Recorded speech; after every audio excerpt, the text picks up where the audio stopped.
নমস্কার, আমি নীল সুজন মুখোপাধ্যায়। এই জগদ্ধাত্রী ধারাবাহিকের বিশেষ ভূমিকায় আমি অভিনয় করছি।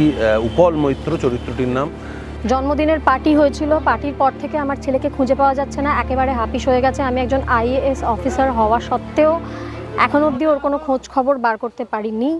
আজকে আমরা গিরিশে এসেছি আবার, যেখানে আপনারা দেখেছিলেন খুন হচ্ছে, একজন অপহরণ হয়ে গেল, যেখান থেকে একটা প্রচণ্ড মিস্টিরিয়াস কেসের শুরু হয়েছিল। তো সেই কেসটা প্রায় সলভ করেই ফেলেছে জাজ সান্যাল। যা যা সেদিন ঘটেছিল সেই একই জিনিস ঘটানো হবে শুধুমাত্র অরিজিনাল অপরাধীকে শনাক্ত করার জন্য। মানে একই রকম ভাবে আমাকে ফলস গুলি খেতে হবে, আবার ধাপাস করে পড়তে হবে, এবং তার থ্রুতেই হয়তো আমরা পেয়ে যাবো যে আসল কে খুনি ছিল, কার ইনস্ট্রাকশনে পুরো বিষয়টা হয়েছে। আর কিন্তু ডিটেলে বলবো না, মোটামুটি আপনারাও গেস করতে পারছেন যে কি হতে চলেছে।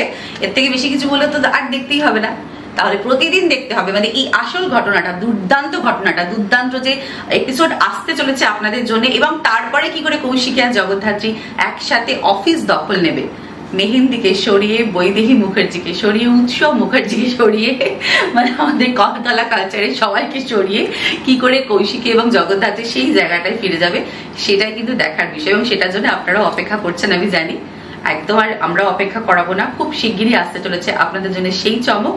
চোখ রাখুন জি বাংলায়, শুধুমাত্র সন্ধ্যে 7টায় জগদ্ধাত্রীতে। দেখা হচ্ছে।